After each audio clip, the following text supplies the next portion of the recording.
இப்போ அமெரிக்காவுடைய மோதலை வலுப்படுத்தி இருக்கிறார்கள் ஈரானியர்கள். அமெரிக்கா இந்த நிலையில் மிக வசமாக சிக்கிக்கொண்டது. இதிலிருந்து அவர்கள் தப்புவதற்கு என்ன பிரயாசம் செய்ய போகிறார்கள்? ஒரு பிரபலமான பத்திரிகையாளர், அவர் பேர் என்ன தெரியுமா? June Carol. 1990 ஒரு துணிக்கடையில் ஆடை மாட்டும் அறையில் என்னை அபியூஸ் செய்தார் டொனால்ட் ட்ரம்ப்.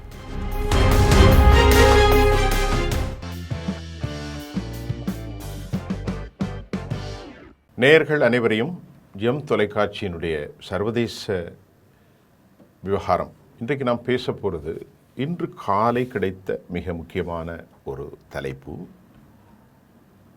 இப்போ அமெரிக்காவுடைய மோதலை வலுப்படுத்தி இருக்கிறார்கள் ஈரானியர்கள். இதுவரைக்கும் அமெரிக்கர்கள் மட்டுமே தாக்கி கொண்டு இருந்த நிலையில் தற்போது ஈரானியர்களுடைய திட்டம் என்னவென்றால், அமெரிக்காவுக்கு தேவையான உணவுப் பொருட்களை எடுத்துச் செல்லும் கப்பல்கள், அமெரிக்க நிலைகளுக்கு தேவையான மூலாதாரமான ரா மெட்டீரியல், அதாவது ஆயுதங்கள் செய்யக்கூடிய அந்த பொருட்கள், இதற்கு இடைநிலை தரகராக இருக்கக்கூடியவர்கள், அமெரிக்க எந்த கம்பெனியிலிருந்து எந்த விதமான கப்பல்கள் எந்த பொருளை எங்கே எடுத்துச் செல்கிறது எல்லாவற்றையும் ஈரானியர்கள் வளையத்துக்குள் கொண்டு வந்து விட்டார்கள். நல்ல புரிகிற மாதிரி நான் சொல்லிவிட்டு அடுத்த செய்திக்கு போகிறேன். அமெரிக்காவுக்கு நீங்கள் நினைத்து கொள்ளுங்கள், அமெரிக்காவுக்கு என்னென்ன கப்பல்களெல்லாம் சப்ளை பண்ணுறாங்க, அமெரிக்காவுக்கு என்னென்ன ஆயுதங்களுக்கான ரா மெட்டீரியல் மூலப்பொருட்கள், அமெரிக்கர்களுக்கு மூலப்பொருட்களை பர்ச்சேஸ் செய்யக்கூடிய நிறுவனங்கள், அவர்களுக்கு டிவைஸ் அனுப்பக்கூடியவர்கள், கப்பல்கள், வியாபார தலங்கள் எல்லாவற்றையும் அவர்களோடு தொடர்பில் இருப்பவர்கள், இடைத்தரகர்கள்லேருந்து எல்லாரும், பேக்கேஜ், கனெக்டிவ் பர்சன், ஐடி எல்லாவற்றையும் தாக்குதல் நடத்துவது என்ற முடிவுக்கு ஈரானியர்கள் வந்துவிட்டார்கள். ஈரானியர்களில் ஒரு தெளிவான முடிவில் தான் இருக்கிறாங்க. நம்ம அப்படித்தான் அதை பார்க்கக்கூடியதாக இருக்கிறது. இந்த அளவிற்கு அமெரிக்கர்களுக்கு மீது உலகின் வரலாற்றில் இதுவரை யாரும் கொடுக்காத மாபெரும் அச்சுறுத்தலை ஈரானியர்கள் அமெரிக்கர்களுக்கு கொடுத்திருப்பதும், அமெரிக்கா இந்த நிலையில் மிக வசமாக சிக்கிக்கொண்டது. இதிலிருந்து அவர்கள் தப்புவதற்கு என்ன பிரயாசம் செய்ய போகிறார்கள்? இதிலிருந்து அவர்கள் தப்புவதற்கு யார் அவர்களிடத்திலே சமாதானம் பேசப் போகிறார்கள்? அமெரிக்கர்களுக்கு உணவு போகிறது, அமெரிக்கர்களுடைய காய்கறி, அமெரிக்காவுக்கு செல்லக்கூடிய பேக்கேஜஸ், எங்கெல்லாம் அவர்களுடைய எல்லைகளுக்குள் வருகிற அமெரிக்க நிறுவனங்களுக்கு சப்ளை செய்யும் கப்பல்கள் அனைவற்றுக்கும் ஒரு பெரும் பேரதிர்ச்சியாக இந்த திட்டத்தை ஈரான் வடிவமைத்திருப்பதால் உலக அளவில் கப்பல் நிறுவனங்களும், அதை சார்ந்த தொழிலதிபர்களும், அது சார்ந்த தொழிலாளர்களும், அதை சார்ந்த இடைநிலை புரோக்கர்களும் பெரும் அச்சத்தை ஆழ்த்தி இருப்பதன் மூலம் அமெரிக்காவுக்கு மீண்டும் அச்சுறுத்தல்களையும் பின்னடைவையும் மிகுந்த தாழ்மையோடு அவர்கள் பின்னடைவையும் சந்திக்கும் நிலைகளை ஈரானியர்கள் ஏற்படுத்த போவதாக தற்போது செய்தி மிக கடுமையான பதபதப்பை உலக அரசியலில் ஏற்படுத்தியிருக்கிறது. மீண்டும் அமெரிக்காவுக்கு எந்த ஒரு பொருளையும் எந்த ஒரு நாட்டிலும் இருந்து கொண்டு செல்ல இயலாத நிலைக்கு தள்ளப்பட்டு உள்ளது.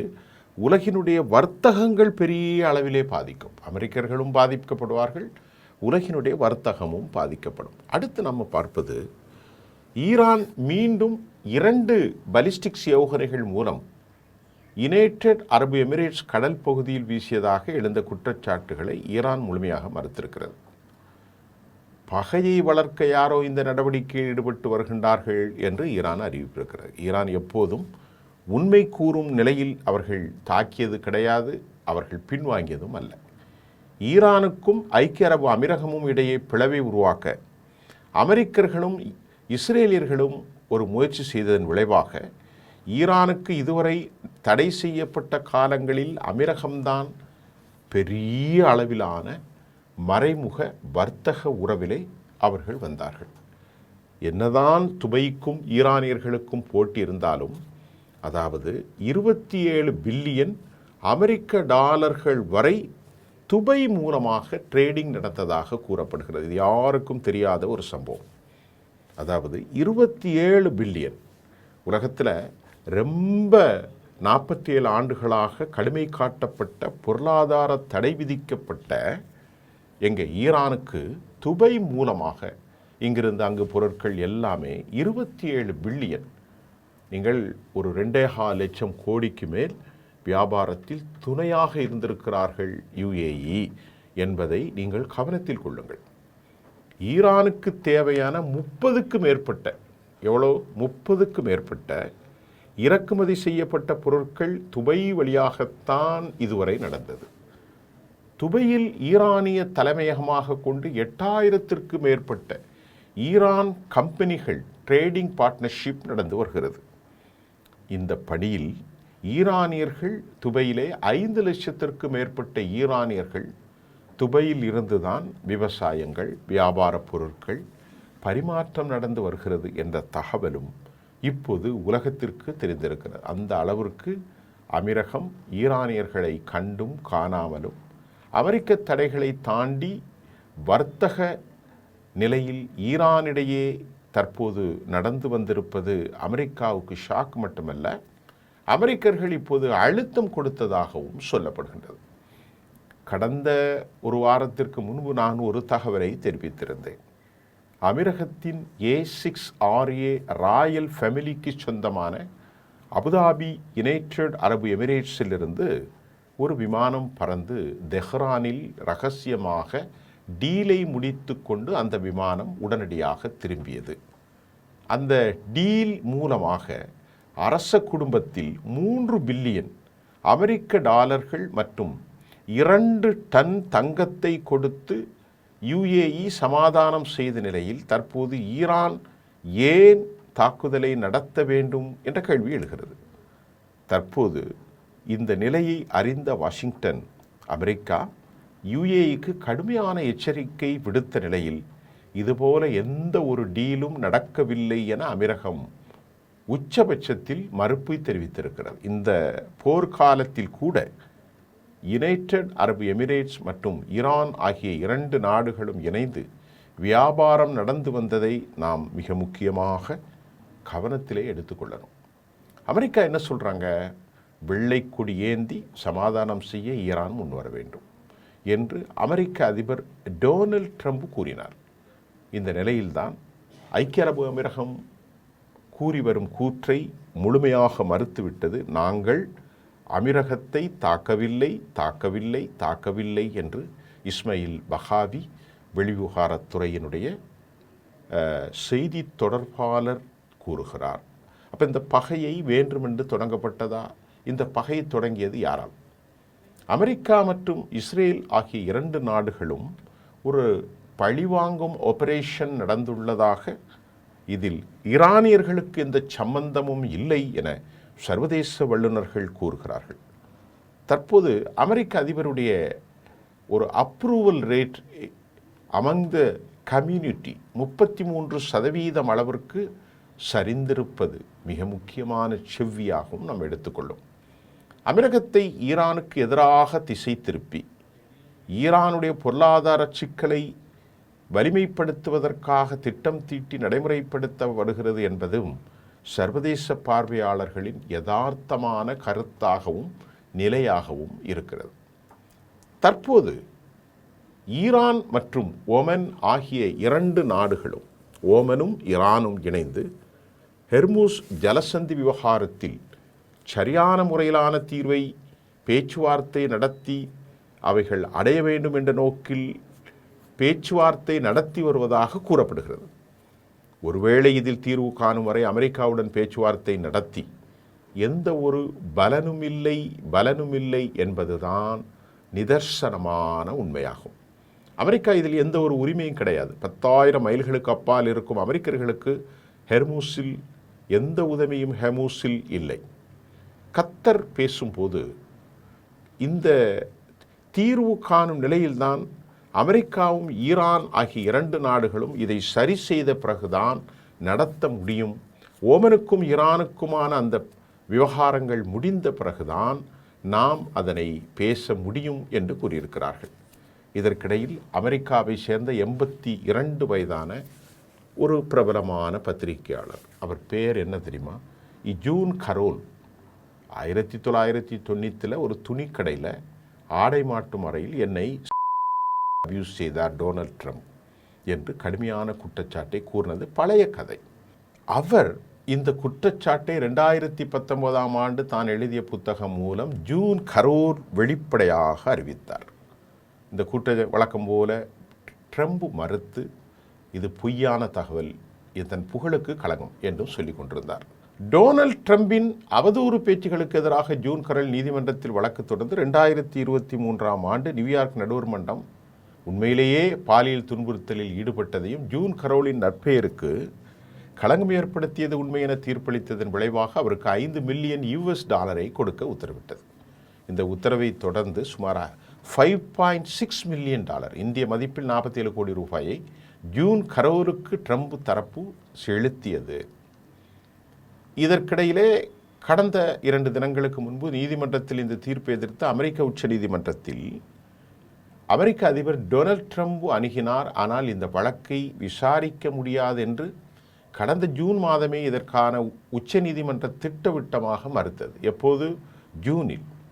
இருப்பினும் அந்த முடிவை நீதிமன்றம் மீண்டும் மறுபரிசீலனை செய்ய வேண்டும் கோரி அமெரிக்க அதிபர் டொனால்ட் ட்ரம்ப் 2வது முறையாக மேல்முறையீடு செய்தார். இந்த மனுவை விசாரணைக்கு எடுத்துக்கொள்ள மறுத்த உச்சநீதிமன்ற நீதிபதிகள் மீண்டும் மனுவை நிராகரித்தார்கள். இது அமெரிக்காவில் இந்த வழக்கை தள்ளுபடி செய்ததற்கான காரணங்கள் எதையும் உச்சநீதிமன்றம் தெளிவாக தெரிவிக்கவில்லை. 2023 வழங்கப்பட்ட பாலியல் துன்புறுத்தல் செக்ஸுவல் அபியூஸ் மற்றும் அவதூறு தீர்ப்பு இறுதியானது என்பதும் இனி அதை குறித்து பேசக்கூடாது என்றும் ட்ரம்புக்கு வழக்கை நிராகரித்த நிலையில் 2019 அதிபராக இருந்த காலகட்டத்தில்தான் ஜூன் கரோல் இந்த அவதூறு வழக்கு குறித்து மற்றொரு வழக்கில் ட்ரம்ப் சுமார் $83.3 மில்லியன் வழங்க வேண்டும் என்று உத்தரவிட்டார். அடே அப்பா! அந்த சமயத்தில் தான் அவர் அதிபராக இருந்தார். தனக்கு சட்ட பாதுகாப்பு பிரசிடென்டல் இம்யூனிட்டி உண்டு என்று கூறி அதற்கு ட்ரம்ப் உச்சநீதிமன்றத்தில் மேல்முறையீடு செய்தார். அந்த மனுவை விசாரிப்பதா வேண்டாமா என்ற வழக்கில் தான் இப்போது ஜூன் கரோலின் பாலியல் வன்கொடுமை வழக்கில் ட்ரம்பின் மனு தள்ளுபடி செய்யப்பட்டது. அவருக்கு பெரிய பின்னடைவு. அப்போ அவர் எல்லாவற்றிலும் பின்னடைவை தான் சந்தித்து வருகிறார். அடுத்து நாம் இப்போது ஆப்ரஹாம் லிங்கன் கப்பல் 250 நாட்களுக்கு மேல் 280 நாள் என்று சொல்லப்பட்டாலும் அது கடலிலே இருந்து நிற்பதை பற்றி நான் கடந்த வாரம் சொல்லியிருந்தேன். மனநிலை பாதிக்கப்பட்ட நிலையில் அமெரிக்காவுக்கு அது விரைகிறது. அதற்கு பதிலாக ஜார்ஜ் வாஷிங்டன் கப்பல் இப்போது வருகிறது. ஈரான் பஹ்ரைன் தாக்கியதால் தான் அமெரிக்க ஆப்ரஹாம் லிங்கன் கப்பலுக்கான உணவோ மற்ற பொருட்களோ பஹ்ரைனிலிருந்து தான் 5வது ஃப்ளீட் தளத்திலிருந்து வருகிற நேரத்தில் தற்போது வரவில்லை. உண்மையை பீட் ஹெட்செட் மறைக்கிறார். யார்? அமெரிக்காவினுடைய டிஃபென்ஸ் செக்ரட்டரி பீட் ஹெட்செட் உண்மையை மறைக்கிறார். உண்மை வெளிவரவில்லை என்பதால் அமெரிக்கா உள்நாட்டு அழுத்தம் ஏற்பட்டிருக்கிறது. பஹ்ரைனில் உள்ள அமெரிக்க தளங்கள் மற்றும் உண்டான தளங்களை வடிவமைப்பு செய்ய வேண்டும் என்றால் அதற்கு மட்டுமே $400 மில்லியன் பணம் தேவை. அது இப்போது சாத்தியமில்லை. அமெரிக்கா வளைகுடா பகுதியில் உள்ள இராணுவ தளவாடங்களை மறுபரிசீலனை செய்ய பென்டகன் மறுபரிசீலனை செய்ய இருக்கிறது. அப்படின்னா என்ன அர்த்தம்? ஈரான் தாக்குதல் எல்லைக்குள் ஏன் அமெரிக்க படைகளை வைக்க தேவையில்லை என்ற செய்தி வருது. ஒருவேளை பஹ்ரைன் குவைத்திலிருந்து கூட அமெரிக்க இராணுவ நிலைகள் மாற்றப்படக்கூடிய வாய்ப்பு இருக்குது. மீண்டும் சொல்கிறேன், ஆசியாவின் பல்வேறு நாடுகளிலிருந்து அமெரிக்க இராணுவ நிலைகளை முழுமையாக காலி செய்யப்படுகிறதா என்ற கேள்விக்கு பதிலில்லை. எப்படியெல்லாம் அவர்கள் சிக்கப்பட்டுக் கொள்கிறார்கள். தென்கொரியாவில் இனி பாதுகாப்பை நாங்கள் மேம்படுத்த வேண்டும் என்றால் எங்களுக்கு $10 பில்லியன் பணத்தை தாங்க என்று அமெரிக்கா கேட்கிறது. தென்கொரியாவுக்கு இனி நாங்கள் அதிக பயிற்சியெல்லாம் தர முடியாது என பென்டகன் முடிவு செய்திருக்கிறது. அப்போ தென்கொரியா ஆசிய மண்டலத்தில் ஜப்பானும் இருக்கின்றது. இங்கே நான் சொல்கின்ற மத்திய கிழக்கில் எல்லா தளங்களையும் காலி செய்துவிட்டு அமெரிக்கா ஓடப் போகிறார்களா? தெரியவில்லை.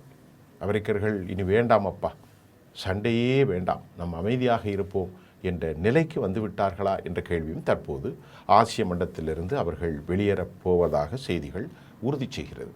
இந்த நிலையில் கஸ்பியன் கடல் வழியாக ஏராளமான ஆயுதங்கள் ரஷ்யாவிலிருந்து செல்வதாக தகவல் வருது. உண்மையிலே இது ஒரு ஆதாரமான செய்தி தான். ரஷ்யா கொடுத்து கொண்டிருக்கிறது. அடுத்து இப்போது அமெரிக்காவை இனி நம்பி பிரயோசனம் இல்லை என்ற நாட்டுக்கு சவுதி வந்து விட்டது, யுஏஇ வந்து விட்டது, எல்லா நாடுகளும் வந்து விட்டார்கள். நீங்கள் இஸ்லாமிக் நேட்டோ வரைக்கும் ஆரம்பித்து விட்டார்கள். அமெரிக்கர்கள் இனி வேஸ்ட் என்ற முடிவுக்கு யூதர்களும் வந்திருப்பார்கள் போலதான் தெரிகிறது. இந்த நிலையில தான் அமெரிக்கர்களிடத்தில் பாதுகாப்பு தேடி வந்த ஜப்பான், கொரியா 2 நாடுகளிலும் கொரியர்கள்ட்ட நான் இதுக்கு முன்னாடி சொன்ன 10 பில்லியன் கேட்கிறார்கள். இந்த நிலையில் ஜப்பானும் ஆஸ்திரேலியாவும் ஒரு புதிய கூட்டணியை, 2 நாடுகளும் இணைந்து ஒரு புதிய இராணுவ கூட்டணியை அமெரிக்காவை தள்ளி வைத்து, எதிராக அல்ல, அமெரிக்காவிற்கு ஒரு மாற்றாக அமைத்ததன் விளைவு இந்தோ பசிபிக் பெருங்கடல் மத்தியிலே சீனாவுடைய ஆக்கிரமிப்பு நடவடிக்கைகள் பெரும் பதட்டத்தில் இருப்பதால் அமெரிக்கா ஆசியா பகுதிகளிலிருந்து முழுமையாக விலகிவிடக்கூடிய முடிவு எடுக்கப்பட்டதாகவும் எடுக்கப்பட இருப்பதாகவும் சர்வதேச வல்லுநர்கள் கருத்து. மற்றொரு கருத்தில் ஹைப்பர்சோனிக் ஏவுகணை மற்றும் லேசர் ஏவுகணை தொழில்நுட்ப கட்டமைப்புகள் செய்ய 2 நாடுகளும் ஆஸ்திரேலியாவும் ஜப்பானும் முடிவெடுத்திருக்கிறார்கள். அவர்கள் ஹைப்பர்சோனிக் ஏன்னா குபூக் என்ற ஒரு திட்டத்தின் மூலம் ஆஸ்திரேலியாவில் இருக்கும் ஆந்தையின் பார்வையின் பெயர் தான் குபூக். இதே திட்டத்தின் அடிப்படையில் தான் இப்பொழுது ஆஸ்திரேலியாவும் ஜப்பானும் ஹைப்பர்சோனிக் விஷயில் ஈடுபடுகிறது. இந்தோ பசிபிக் பெருங்கடல் பகுதியில் தனது ஆதிக்கத்தை குறைக்க முயல்வதும், சீனாவுடனான நட்புறவை மேற்படுத்த அமெரிக்கா பேக்டோரின் மூலமாக முயல்வது, ஜப்பான் தனது பாதுகாப்பில் அக்கறை செலுத்தி வருவது யதார்த்தமான நிலை. இந்த நிலையில் இந்தியா, ஜப்பான், இந்தோனேஷியா மற்றும் ஆஸ்திரேலியா ஆகிய நாடுகளும் பிராந்திய பாதுகாப்பு விவகாரத்தில் ஒத்துழைப்பை மேற்கொண்டு வருவதாக தகவல்கள் வெளியாகி இருக்கிறது. அமெரிக்க அதிபர் டொனால்ட் ட்ரம்ப் குவாட் அமைப்பிலிருந்து முழுமையாக விலகினார். அமெரிக்க, பிரிட்டிஷ் மற்றும் ஆஸ்திரேலியா ஆகிய 3 நாடுகளும் ஒத்துழைப்பு அமைப்பை பின்னுக்கு தள்ளி இந்த பிராந்தியத்தில் நீடித்த அனைத்து பிரச்சனைகளிலிருந்து விடுதலை பெறும் வகையில் வியூகம் வகுத்திருப்பதாக தகவல்கள் வருகிறது. அமெரிக்கா சீனாவுடனான நட்புறவை மேம்படுத்த விரும்புகிறார்கள். இந்த நிலையில்தான் ஆஸ்திரேலியா 3 கப்பல்களை ஜப்பானிலிருந்து வாங்குகிறார்கள். இவ்வளவு செய்திகளும் இருக்குது. இன்றைக்கி பேசின செய்தியில் அமெரிக்கா எப்படியெல்லாம் பின்னடைவை ஈரானியர்களின் மூலம் சந்தித்திருக்கிறார்கள். ஆசிய மண்டலத்திலிருந்தும் தென்கொரிய பகுதிகளிலிருந்தும் இந்தோ பசிபிக்கிலிருந்தும் அவர்கள் வெளியேறப் போகிறார்கள்.